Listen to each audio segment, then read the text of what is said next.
Louvado seja nosso Senhor Jesus Cristo, para sempre seja louvado. Meu querido irmão, minha querida irmã, é uma alegria ter você aqui conosco. Peço que você siga e curte e compartilhe o nosso apostolado. Procure nos canais YouTube, Spotify e outros agregadores de podcast Apostolado Alimento da Alma. Mande para mais e mais pessoas. Vamos fazer com que a palavra de Deus chegue a outras pessoas. Lembre-se, nós somos missionários digitais. Jesus também nos chama a isso, né? Hoje nós temos essa grande ferramenta que traz muitas coisas boas, que é o celular, a internet. Então vamos utilizar para que permeemos a palavra de Deus sobre os confins da terra. Hoje nós vamos ouvir o Evangelho de Mateus, capítulo 4, versículos de 12 a 17, depois versículos 23 a 25. Naquele tempo, ao saber que João tinha sido preso, Jesus voltou para a Galiléia, deixou Nazaré e foi morar em Cafarnaum, que fica às margens do mar da Galiléia, no território de Zabulon e Neftali, para se cumprir o que foi dito pelo profeta Isaías. Terra de Zabulon, terra de Neftali, caminho do mar, região do outro lado do rio Jordão, Galiléia dos pagãos. O povo que vivia nas trevas viu uma grande luz, e para os que viviam na região escura da morte brilhou uma luz. Daí em diante, Jesus começou a pregar dizendo: Convertei-vos, porque o reino dos céus está próximo. Jesus andava por toda a Galiléia, ensinando em suas sinagogas, pregando o evangelho do reino e curando todo tipo de doença e enfermidade do povo. E a sua fama espalhou-se por toda a Síria.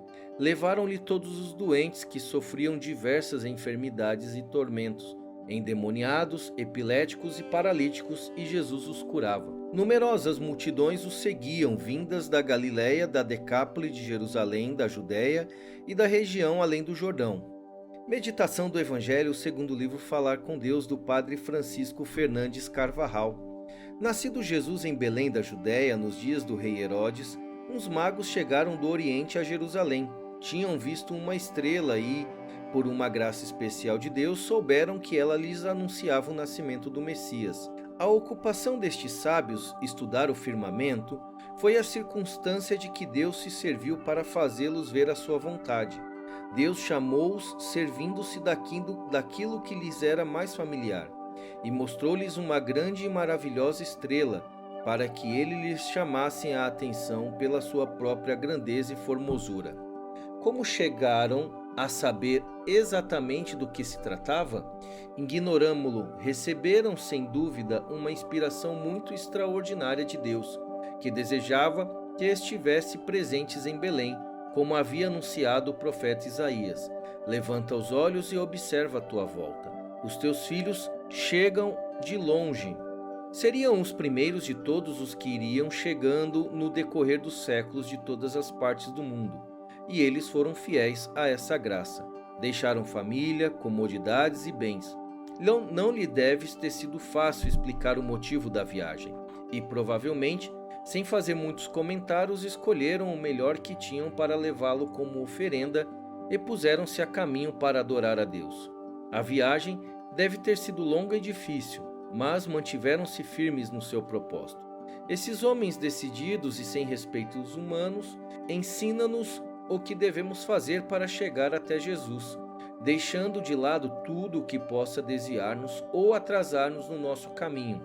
Por vezes pode deter-nos no que diz respeito a seguir o Senhor profunda e amorosamente, o medo do que poderão dizer, o medo de que a nossa conduta seja julgada como externa ou exagerada. Bem se vê que os magos que enchem de alegria as festas natalinas nos dão uma lição de valentia e de ausência desse respeito humano que paralisa muitos homens que podiam já estar perto de Cristo vivendo com Ele.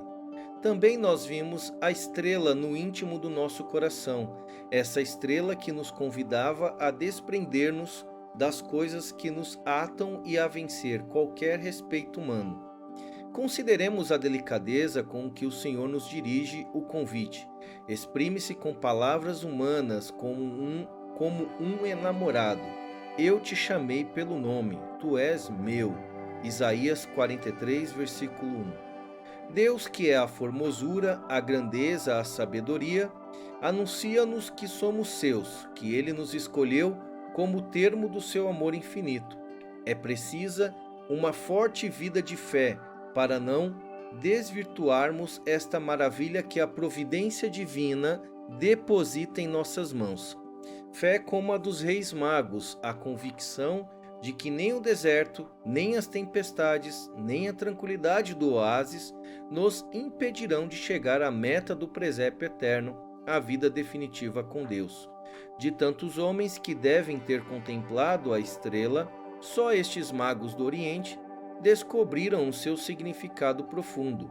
Só eles entenderam o que para os outros não seria senão um prodígio de firmamento. É possível que outros, além deles, tivessem recebido a graça especial de compreender o significado da estrela, mas não corresponderam. Peçamos com a Igreja a Deus nosso Pai.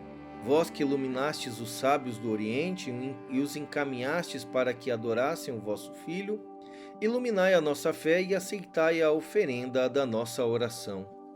Minha querida irmã, meu querido irmão, muito obrigado pela sua companhia. Peço que você curte e compartilha essas nossas meditações. Lembro que temos meditações diárias, temos 2 playlists lá no nosso canal, uma de leitura espiritual do livro Jesus Cristo e o outro de um Santo Terço meditado de acordo com as meditações de São José Maria Escrivá. Vale muito a pena, isso enriquece muito a alma, faz com que entremos nos mistérios do Santo Terço. E lembramos também, eu agradeço desde já a sua companhia, você que está comigo aqui diariamente, ouvindo as nossas meditações diárias do Santo Evangelho. Vamos fazendo uma corrente de mandar para mais e mais pessoas. O ano está começando e mais pessoas precisam conhecer a figura e o nome de Jesus Cristo. Deus os abençoe. Louvado seja nosso Senhor Jesus Cristo, para sempre seja louvado.